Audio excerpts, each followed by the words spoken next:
केदारनाथ बद्रीनाथ का जो ट्रस्ट है उसके ऊपर जो आपने आरटीआई डाली उसके बाद वो निकल के जो चीज़ें आई कि आपको कैसे मतलब कुछ अंदर से इंटरनल सोर्स थी कि ऐसा कुछ चल रहा है कि आपने आरटीआई डाली, क्या था सर? मेरे को जानना है ये।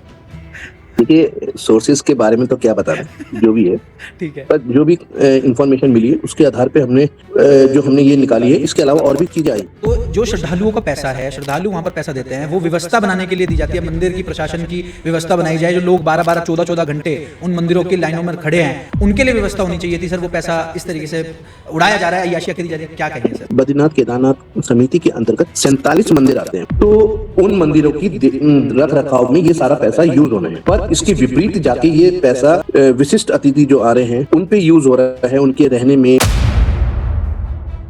कि वर्तमान के समय में एक्टिविज्म करना कितना मुश्किल हो चुका है? मुश्किल तो है। तो सर जैसे आप एक्टिविज्म कर रहे हैं लगातार, तो इसकी वजह से कितने केस आपके ऊपर लगे हैं अभी तक? मेरे पे जो 7-8 केस लगाए थे उनमें से सब खत्म हो गए हैं। केवल 3 केस जो पेंडिंग है, जो चार्जशीट चली गई थी। एक एक्टिविस्ट को जिला बदल कर दिया, मतलब कितना नीचे तक गिरा प्रशासन, कितना नीचे तक सरकार गिरी?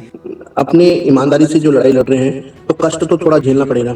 तो एज ए एक्टिविस्ट आपसे मैं समझना चाहूंगा कि बहुत सारे एक्टिविस्ट हैं जो कहते हैं कि आरटीआई को भी कमजोर किया गया है, रिप्लाई भी उस तरीके से नहीं आते। आपको क्या लगता है, आप लगातार वो चीजें कर रहे हैं? देखिए, होता यही है, लोग सोचते हैं कि हमने जो ये मुद्दे लाए हैं एकदम हमने आरटीआई डाली, ये आ गए तुरंत। उसके लिए काफी समय लगता है। कई बार तो ये थर्ड पार्टी इंफॉर्मेशन कह देते हैं, कई अधूरी वो देते हैं, तो उसके लिए अपील में फाइल करना पड़ता है। फिर फर्स्ट अपील का ऑर्डर के बावजूद भी कुछ आरटीआई ऐसी होती है कि वो सूचना नहीं देते, फिर उसके लिए आयोग में जाना पड़ता है। मैं एक पोस्ट देख रहा था, बड़ा वायरल हुआ था वो, जहाँ पर आपने बोला था कि मुझे इतना परेशान करा जा रहा है कि मैं सुसाइड भी कर सकता हूँ, तो उसके ऊपर भी एफआईआर कर दी थी। देखिए, लास्ट क्या है, आप ये बताइए, आप रोज नए नए मुकदमे डाल रहे हैं जिसका कोई आधार ही नहीं। सरकार तो चाहे बीजेपी की है चाहे कांग्रेस की है, पर हमारी लड़ाई किसी पार्टी विशेष से नहीं है, हमारी लड़ाई है करप्शन से। कल की डेट में कांग्रेस की सरकार भी आ जाती है और उनके द्वारा भी अगर ये चीजें करी जाती है तो वो भी हम उजागर करेंगे। नमस्कार दोस्तों, आज का पॉडकास्ट हमारे लिए बहुत महत्वपूर्ण होने वाला है, क्योंकि वर्तमान के समय में सच बोलना हर किसी के बस की बात नहीं है। वहीं पर आज हमारे साथ एक एडवोकेट और एक आरटीआई एक्टिविस्ट आज हमारे साथ जुड़े हैं। बहुत बहुत स्वागत है नेगी जी आपका, कैसे हैं आप? नमस्कार, बढ़िया, ठीक हूँ जी। काफ़ी सारे मुद्दों पर यूँ तो नेगी जी बात करनी है आपसे, पर वर्तमान का ज्वलंत मुद्दा आपको भी पता है, जो आपने आरटीआई लगाकर पूरे देश को एक ऐसी इन्फॉर्मेशन दी है जो किसी को पता भी नहीं था, और ये कब से चल रहा है वो भी आपसे आज जानेंगे हम। पर उससे पहले हम समझेंगे कि वर्तमान के समय में एक्टिविज्म करना कितना मुश्किल हो चुका है। देखिए, मुश्किल तो है, पर कोई ईमानदारी से करे तो बहुत अच्छी चीज है, जिससे समाज को, जो डिपार्टमेंट के अंदर जो चीजें घट रही हैं वो समाज के सामने एक आईना बन के आरटीआई के द्वारा निकल के आता है। पर लेकिन है कुछ लोग जो इसका दुरुपयोग करते हैं, उस चीज से बदनाम भी है। पर लेकिन जो अगर ईमानदारी से करें तो बहुत चीजें निकल के आती हैं। और आरटीआई का मतलब ये नहीं है कि आप किसी सरकार को ब्लेम कर रहे हैं। आरटीआई का मतलब ये होता है कि आप जब सरकार के द्वारा जो, या उनके अधिकारियों द्वारा जो गलत चीजें करी गई हैं, तो सरकार को आप एक तरह से जगाते हैं कि आपके यहाँ ये देखिए कि क्या हो रहा है, अब इन चीजों को आप ठीक करिए। हमारा मतलब कभी भी सरकार की, कोई सरकार कोई भी हो जी, हमारा केवल मकसद ये रहता है कि जो करप्शन है सरकार के आगे आए और वो इस पे कार्रवाई करे। जी। तो सर जैसे आप एक्टिविज्म कर रहे हैं लगातार, तो इसकी वजह से कितने केस आपके ऊपर लगे हैं अभी तक? देखिए, मेरे पे जो 7-8 केस लगाए थे उनमें से सब खत्म हो गए हैं। केवल 3 केस जो पेंडिंग है, जो चार्जशीट चली गई थी, ठीक है। और वो भी उस समय के क्या कहते हैं, जो 2022 की बात है, जो उन 3 केसों में गई, जो एक ही जमीन पे हम जिसकी पैरवी कर रहे थे, उसी चीज पे सिविल में मामला पेंडिंग था, उसी में जबरदस्ती नाम डाल के सब करके फिर उनकी चार्जशीट चली गई। पर लेकिन जो बात के थे वो सब खत्म हो गए हैं, जब सबके सामने सच्चाइयां जब आनी शुरू हो गई। 22 वाले इसलिए खत्म नहीं हो पाए थे क्योंकि जो पूर्व डीजीपी थे अशोक कुमार, जो जो अपने पद पे रहते हुए एक बैडमिंटन एसोसिएशन के मेंबर बने हुए थे, वो चला रहे थे, उनके पार्टनर थे, उनके द्वारा जो वो सिविल के मुकदमे में पार्टी थे और उनका संरक्षण मिलके क्रिमिनल केस बना के चार्जशीट दी गई। जी। क्योंकि उसी बीच हमने उनके चाय बागान वगैरह के भी ये घोटाले खोले गए थे। हुँ। तो जिसमें आपने देखा होगा फर्जी रजिस्ट्रियों वाला मामला आया था, हुँ। तो उसके बाद इन्होंने फिर वो चार्जशीट भेज दी थी। हुँ। जबकि बाद में जो हमारे ऊपर पॉलिटिकल जो मुकदमे करवाए गए थे, कहीं भी विकेश नेगी का नाम डाल के, वो बाद में सब में एफआईआर लगी, नाम हटे, वो सब खत्म हुए। जैसे गुंडा एक्ट वगैरह भी थे हाँ, हाँ। और कई और मामले थे। तो जिन मामलों का सिविल में ही पेंडिंग थे, वो भी जबरदस्ती डाल के, जिनको विकेश नेगी जानता भी नहीं, उनका नाम डाल के, वहाँ पर जोड़ के, मतलब जो भी करना था वो सब करा दिया। करा गया। वहीं पर मैं देखूं कि 1 साल, करीब 1 साल पहले, 1 डेढ़ साल पहले, एक एक्टिविस्ट को जिला बदल कर दिया। मतलब कितना नीचे तक गिरा प्रशासन, कितना नीचे तक सरकार गिरी। आपको जिला बदल कर दिया, जैसे आप गुंडे हो, अपराधी हो। वो मैं भी देख रहा था, मैं भी शॉक्ड था कि ये क्या है। देखिए, अब ठीक है, जो अब देखिए हम अपने ईमानदारी से जो लड़ाई लड़ रहे हैं, तो कष्ट तो थोड़ा झेलना पड़ेगा। हम्म। अब सरकार के लिए हम उनके लिए ये लग रहा है कि जिन मुद्दों को हम ला रहे हैं, जिन चीज़ों को हम ला रहे हैं कि वो नेगेटिव कि सरकार के ऊपर नेगेटिव उसका प्रभाव पड़ रहा है, तो अब जो भी चीज़ कर सकते हैं वो करेंगे। पर लेकिन अब इतना करने के बावजूद भी जब सबको पता लग गया कि सारा कुछ देखने के बावजूद भी पता लग गया कि हम ना तो कोई चीज़ मतलब आरटीआई जो करते हैं, वो सबके सामने सच्चाई को लाने के लिए करते हैं। बिल्कुल। और उनकी जो चीज़ मुद्दे आते हैं और उनकी फिर हाई कोर्ट में जाके पिटीशन फाइल करके लड़ते हैं। हमारा कोई किसी से व्यक्तिगत वो नहीं है। कहीं किसी मेर पूरी जाँच करवा ली, सब कुछ करवा लिया, कहीं कुछ नहीं मिला। हम्म। क्यों? क्योंकि हम अपना काम ईमानदारी से करते हैं और अपनी मेहनत से अपना सारा जो भी काम करते हैं, वो अपनी ईमानदारी से करते हैं। जी।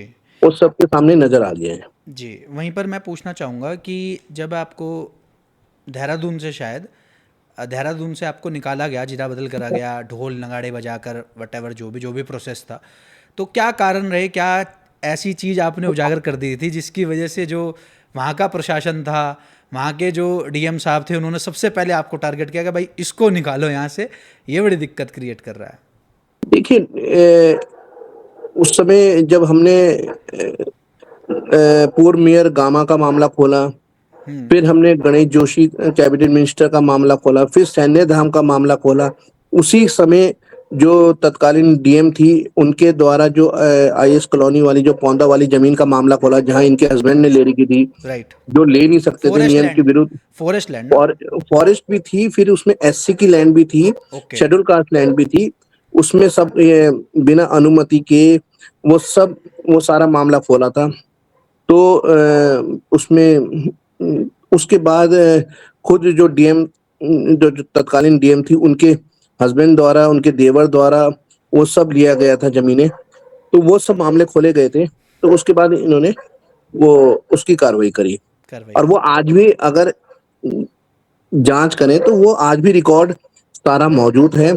सब दस्तावेज वही चीज है जो चीज हमने खोली भी, पर जांच कौन करेगा? बिल्कुल सही बात है, जांच कौन करेगा, दौर ऐसा आ चुका है।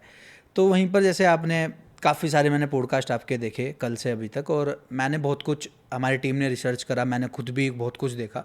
तो बहुत हद तक आपने काफ़ी जगह बात कर चुके हैं हम, और काफ़ी पुराने भी मामले हो गए हैं।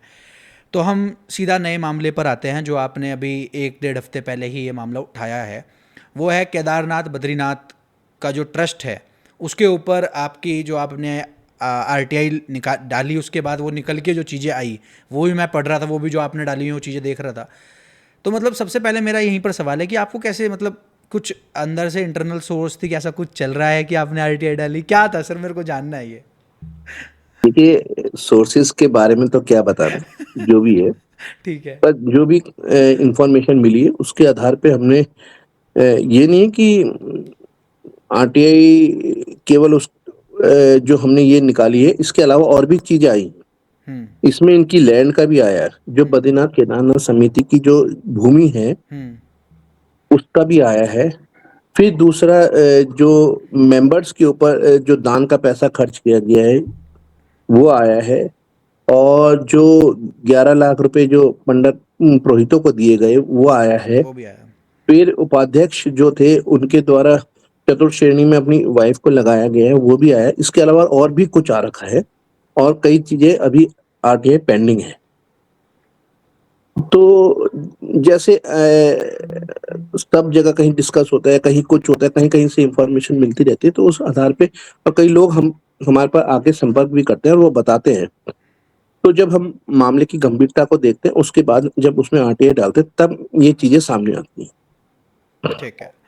तो सर जैसे आपने ये डाली आरटीआई, उसके बाद हमने चीज़ें देखी कि कुछ नेताओं के बच्चों को भी इसमें इन्वॉल्व हैं, कुछ नेता भी इन्वॉल्व हैं कि वो जा रहे हैं। तो जो श्रद्धालुओं का पैसा है, श्रद्धालु वहाँ पर पैसा देते हैं, वो व्यवस्था बनाने के लिए दी जाती है, मंदिर की प्रशासन की व्यवस्था बनाई जाए, जो लोग 12-12 14-14 घंटे उन मंदिरों की लाइनों में खड़े हैं उनके लिए व्यवस्था होनी चाहिए थी। सर वो पैसा इस तरीके से उड़ाया जा रहा है, अय्याशियाँ करी जा रही है, क्या कहेंगे सर? देखिए, अब मैं उसमें तो क्या कमेंट करूं, वो तो सबको दिख गया है। हम्म जो दान का पैसा है वो पैसा केवल मंदिर के रख रखाव में, जो यात्री आ रहे हैं उनके रख रखाव के लिए, प्रॉपर उनको खाने की रहने की व्यवस्थाओं के लिए, इन चीजों में यूज होगा। दूसरा बद्रीनाथ केदारनाथ समिति के अंतर्गत 47 मंदिर आते हैं, 47 मंदिर 47। आते हैं। तो उन मंदिरों की रख रखाव में ये सारा पैसा यूज होना है। पर इसके विपरीत जाके ये पैसा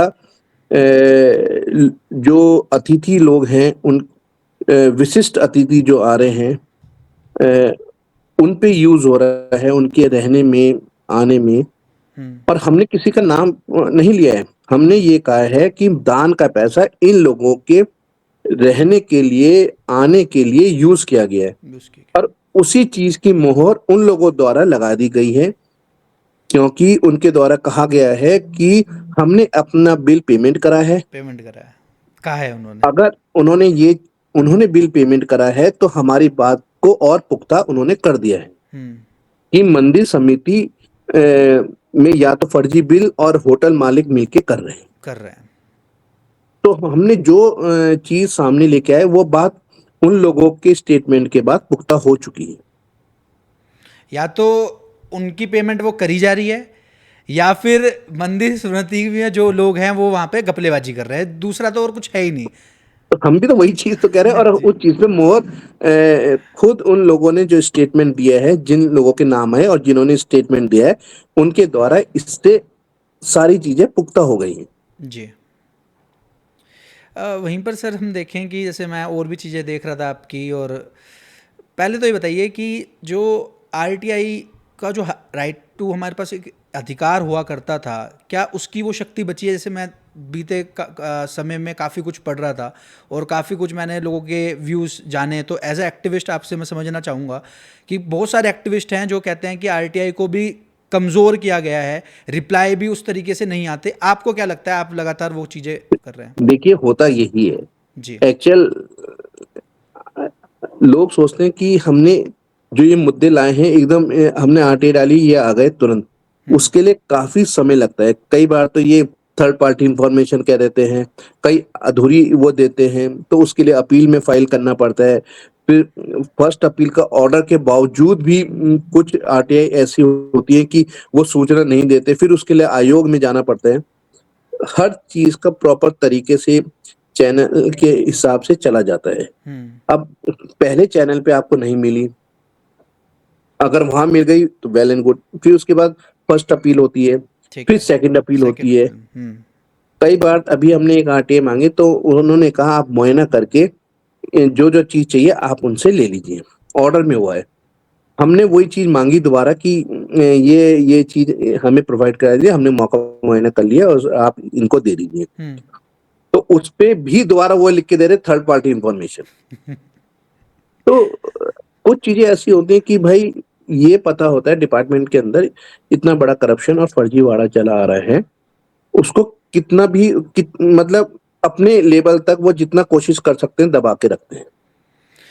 सर आपको ये भी लगता है कि आरटीआई एक्ट को भी कमज़ोर किया जा रहा है, वो पूरे डिपार्टमेंट को भी कमज़ोर किया जा रहा है? देखिए, हो रहा है जो अभी अभी आपने केंद्र के वो चला है कि इसमें सूचना इंफॉर्मेशंस को ना दिया जाए, ये किया है, उसमें चल रहा है अभी।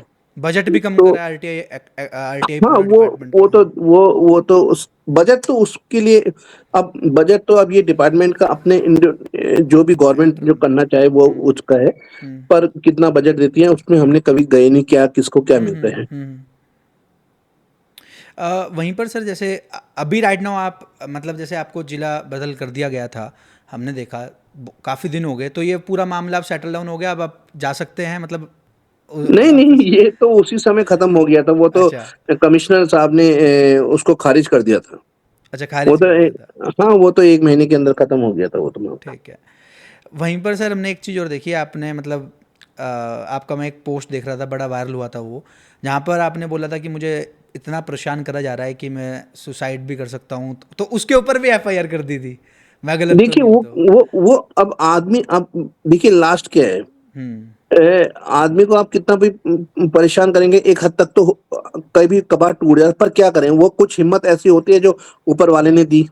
हम्म तो उसी हिम्मत के अनुसार हम उसके आदेश के अनुसार अब आगे चल रहे हैं। वरना तो आप ये बताइए, आप रोज नए नए मुकदमे डाल रहे हैं जिसका हम्म कोई आधार ही नहीं, मामला कहीं किसी चीज का नाम विकेश नहीं गया।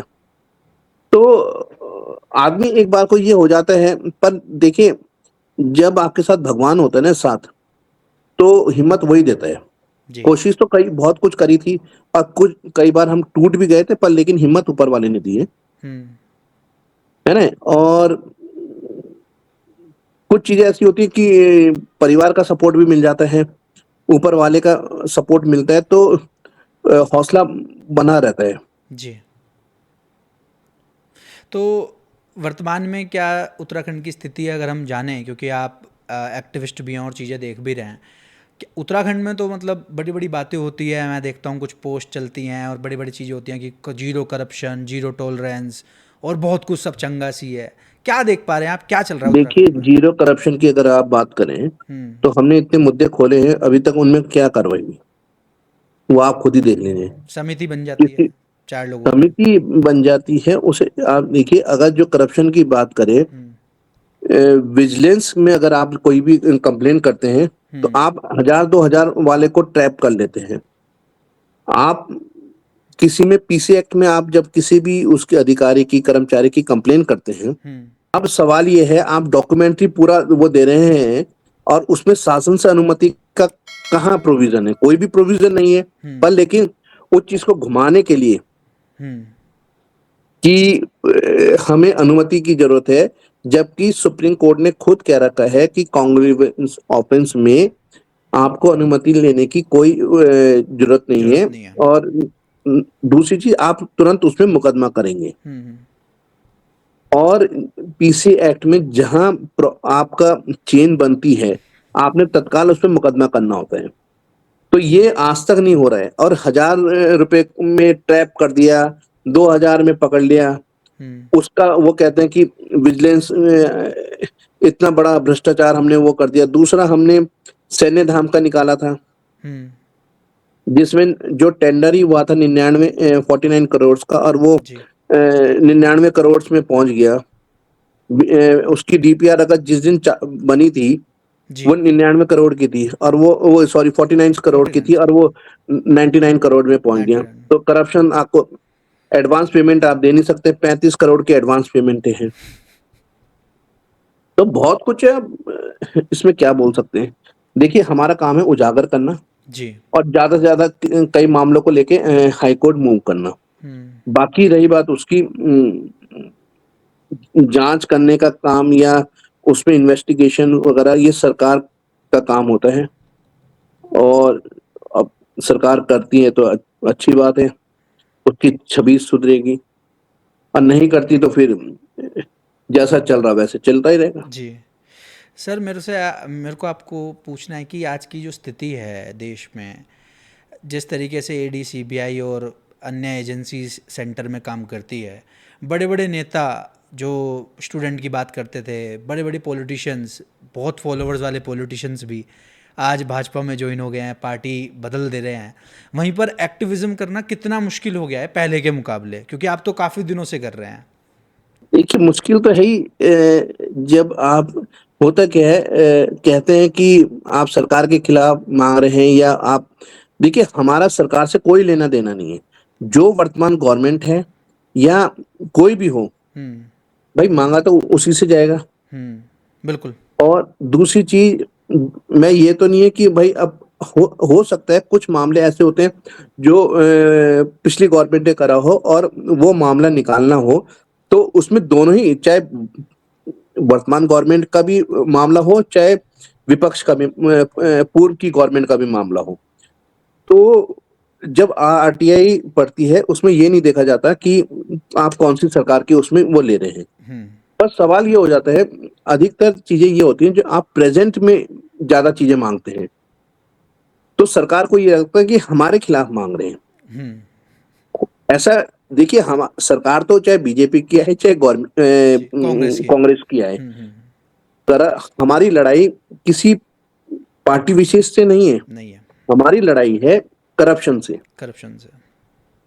कल की डेट में कांग्रेस की सरकार भी आ जाती है और उनके द्वारा भी अगर ये चीजें करी जाती हैं तो वो भी हम उजागर करेंगे। बिल्कुल। बिल्कुल। हमारा किसी, ना पार्टी से मतलब है ना किसी से और व्यक्ति से मतलब है। जी। हमारा मतलब है केवल करप्शन से, करप्शन से। कि उत्तराखंड सही दिशा में चले और आगे बढ़े प्रॉपर तरीके से, जी। देश में इसका नाम हो। ये नहीं कि करप्शन के मामले में इसका नाम हो।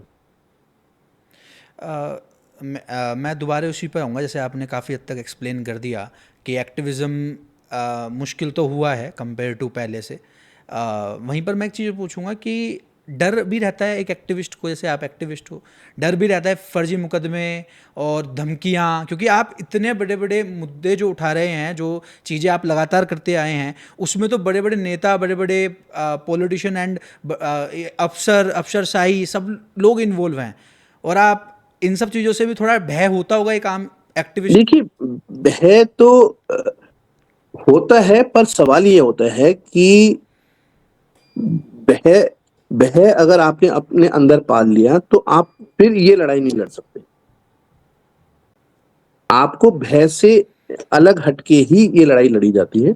जी। अगर आपने अपने मन में भय पाल लिया तो फिर आप आरटीआई डालेंगे किस चीज की, हम्म। है ना? आप फिर ये सोचेंगे कि भाई मुझे कोई कोई मार देगा, मुझे ये कर देगा, तो मैं फिर क्यों वो लड़ूं? हम्म।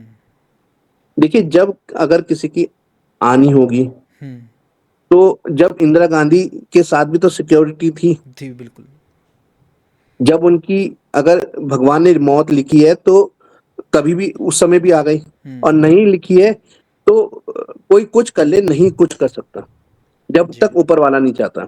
और रही बात उसकी, हम जो आरटीआई से जो वो अपना जो चीजें सामने ला रहे हैं, हम अपने लिए नहीं ला रहे, ये अब हम सरकार को ये दिखा रहे हैं कि ये देखिए कि कितना करप्शन हो रहा है। हम्म। कोई, भाई ना तो मैं किसी अधिकारियों को ज्यादा जानता, ना मेरा किसी से कोई लेना नहीं। कोई लेना देना नहीं, डायरेक्ट। मैं केवल अपना जो कि कोई चीज निकल के आती है कि भाई फलाने में ये चीज, अभी आपने 99 जो स्वच्छता समिति वाला मामला था, जी। उसमें उसमें हमें क्या पता कि कौन क्या है। डीएम उसमें जांच करा दी, ये करा दी, वो करा दी कि इतने लोग हैं, पर सवाल ये है उसमें कार्रवाई किस कहाँ करी। हम्म। उसके बाद जब हमने हाई कोर्ट में डाला मामला और नेक्स्ट डे इनकी डेट थी, तो एक दिन मतलब डेट मान लो 5 तारीख की डेट थी, तो 4 तारीख की रात को मुकदमा लिखा गया तब उन लोगों के खिलाफ। खिलाफ। एक दिन तो पहले। तो हमारा, अब आप ये लगाइए, जो काम पहले 1.5 साल पहले या 1 साल पहले हो जाना चाहिए था, वो जब हमने पीआईएल डाली उसके बाद क्यों हुआ? हम्म। भाई तभी तो गए हम। तभी गए।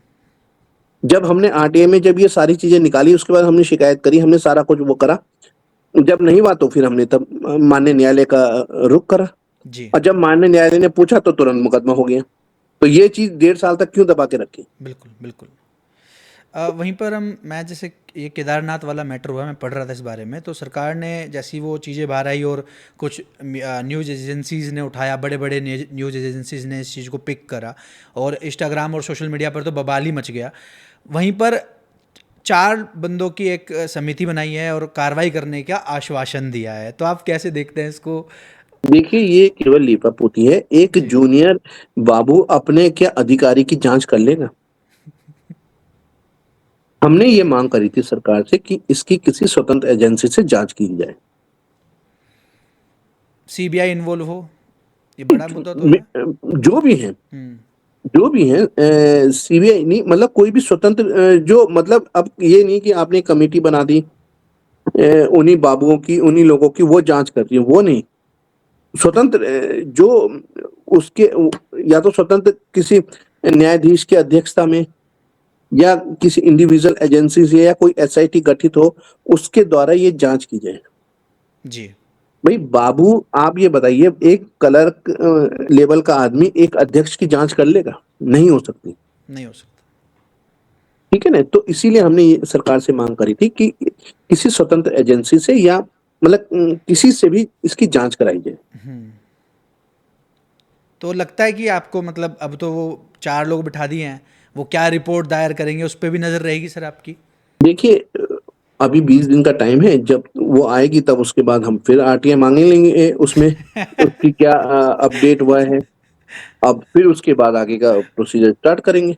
पीछा नहीं छोड़ोगे मतलब सरकार तो कह रही नहीं, होगी देखिए, भाई। पीछा देखिए, ये हम कुछ नहीं कर रहे, ये प्रभु की जी, इच्छा है। जी। जो भगवान का पैसा का दान का जो वो है, हम कुछ नहीं इसमें है, केवल भगवान का जो पैसा है, हम ये कह रहे हैं वो सही उसमें इस्तेमाल किया इस्तेमाल जाए। हो। सर देवभूमि कहा गया है, मतलब देवभूमि कहते हैं हम उत्तराखंड को, और उत्तराखंड में जितने भी मतलब हमारे पवित्र मंदिर हैं उनके सब पैसा इस तरीके से बंदरबाट की जा रही है, तो ये तो स्कैम है। तो पूरे देश को आज आना चाहिए, देश को इस मुद्दे पर बात करनी चाहिए, मेन टॉपिक होना चाहिए था सर। और जब हमें पता चला हमें बहुत शौक लगा, हमें बड़ा दुख हुआ। अब देखिए, कौन क्या करता है, जो हमारा कर्तव्य है, हम अपना कर्तव्य निभा रहे हैं। बाकी जो लोग इसमें साथ देंगे, जो वो है, अब उसमें बाकी मैं क्या बोलूं। बाकी जो मेरा कर्तव्य है, मैं अपना कर्तव्य निस्वार्थ भाव से कर रहा हूँ। जी। सर लास्ट 2-3 क्वेश्चंस हो रहे हैं। फिलहाल मतलब आप प्रैक्टिस कहाँ पर कर रहे हैं मतलब सर? मैं देहरादून में। देहरादून में, ठीक है। तो सर अ, खासकर मैंने ज़्यादातर देखा है कि एडवोकेट ही ज़्यादातर एक्टिविस्ट होते हैं, तो ये क्या कारण है कि रीज़न ये है कि एडवोकेट को सारे अपने लॉस पता हैं, रूल्स पता हैं, ज़्यादातर एक्टिविस्ट एडवोकेट ही होते हैं, तो सर कितनी बेनिफिट मिलता है कि एडवोकेट मतलब आपको इससे एक्टिविज्म करने में कितना बेनिफिट मिला है सर? बेनिफिट ये मिलता है कि लॉ का पता होता है, और फिर उन चीजों के बारे में और आसानी से रिसर्च की जा सकती है। जी, और इतना जो चीजें हम लेके आते हैं, वो ये नहीं होता है कि एक दिन का है, उसके पीछे काफी मेहनत होती है, रिसर्च पूरा होती है। टीम वर्क होता है। ऐसा बिल्कुल। नहीं है कि एक जने ने वो करा, उसके बाद उसके वो जो डाटा आते हैं, उनके ऊपर रिसर्च होती है, उनको पढ़ा जाता है, फिर उनको एनालाइज करके जब चीजें निकल के आती हैं, वो फिर सबके सामने पेश की जाती है। जी, और ये नहीं कि ये एक दिन का या 1 महीने का पूरी वो है, इसके लिए भी काफ़ी टाइम लगता है हर एक उसमें। हर एक पी मतलब पीआईएल में हर एक। पीआईएल हो चाहे जी, आरटीआई आरटीआई हो। से डॉक्यूमेंट्स इकट्ठा करना, हर चीज़ में समय लगता है। हम्म। सर आप बहुत ही अच्छा काम कर रहे हैं, रियली अप्रिशिएट योर वर्क, और मतलब हम बात इसको और खींच सकते हैं, बट मैं चाहता हूँ रिसेंट में हम बात करें, क्योंकि पहले आपने काफ़ी बात करी है, आपके बहुत सारे काम ऐसे रहे हैं जो लोगों को समझने चाहिए, देखने चाहिए। और शायद आप, मैं देख रहा हूँ कि 4-5 साल तो लगातार ही हो गए आपको, इससे पहले भी आप लगातार कर रहे थे, और उसके बाद आपने बड़े बड़े मुद्दे जो खोले हैं ना, नसें खोली हैं। मुझे लगता है कि आप टॉप लिस्ट पर हैं उत्तराखंड की सरकार के कि यार ये बंदा है, इससे बच के रहो।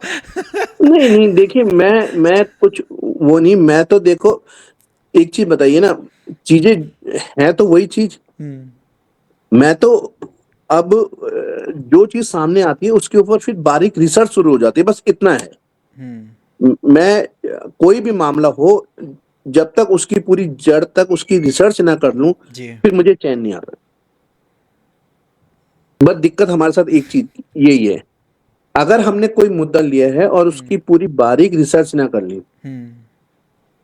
अभी आपने रिसेंटली एक वो वाला मामला भी सुना होगा शायद, आपने जॉन सार का।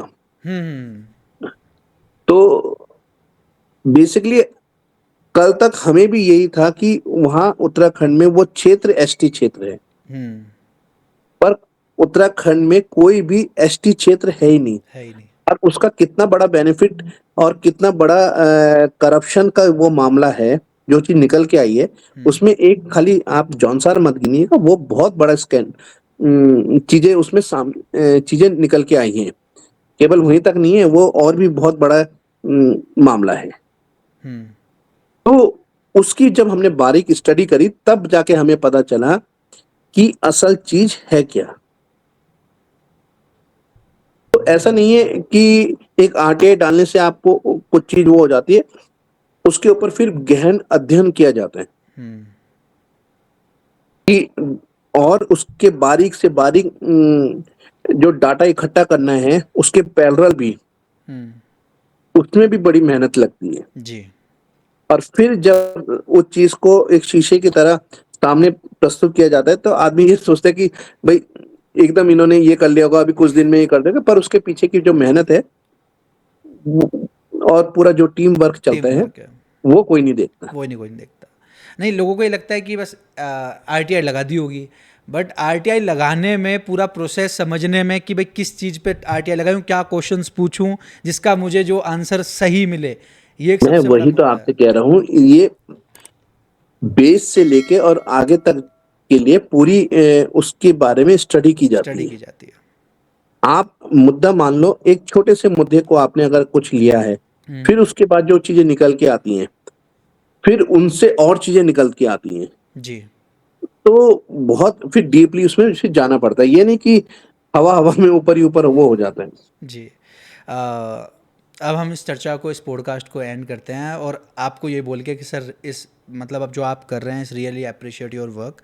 और कभी उत्तराखंड आने का मेरे को पर्सनली मौका मिला और देहरादून आने का मौका मिला, मैं 100% आपसे मिलने वाला हूँ, क्योंकि आज के समय, आज के दौर पर, जो दौर है आज का, सच बोलना और सच के लिए लड़ना और सरकारों के खिलाफ लड़ना इम्पॉसिबल है। और जो आप कर रहे हो, सच में अगर इस देश में ज़्यादा नहीं 15-20 एक्टिविस्ट हो जाए ना, तो सरकारों की नाक में दम हो जाएगा, जैसे आपने उत्तराखंड सरकार की कर रखा है। नहीं नहीं, देखिए हमने कोई दम वो नहीं करा, हम तो सच्चाई जो सामने सच्चाई। लेके आते हैं। हमारा, मैंने क्या कहा, ना मेरा कांग्रेस से कोई मतलब, ना मेरा बीजेपी से। बीजेपी से कोई मतलब। मेरा मतलब कि जो भी वर्तमान सरकार है, जो भी करप्शन जो हो रहा है, वो उस समय वर्तमान में हो रहा है ना। जी। तो जो भी चीजें आएंगी तो वो वर्तमान सरकार से क्वेश्चन बिल्कुल। पूछा जाएगा। बिल्कुल। तो ये मत आप इस चीज को ऐसे लिए कि नाकों में दम कर रहा हो। हम सरकार की के सामने वो सच्चाई लेके आते हैं कि आप इन चीजों को देखो और इन चीजों को ठीक करिए। ठीक करिए। नहीं, मेरा पॉइंट वही है कि आप सच्चाई उजागर कर रहे हैं, जहां पर आज वर्तमान के समय में सच्चाई उजागर करना ही बहुत बड़ा काम है सर। नेक्स्ट टू इम्पॉसिबल लगता है, बट आप अच्छा काम कर रहे हैं, करते रहिए सर, और जल्दी आपसे कभी ना कभी मुलाकात होगी। Thank you so much sir for joining us. Thank you. Thank thank you. You.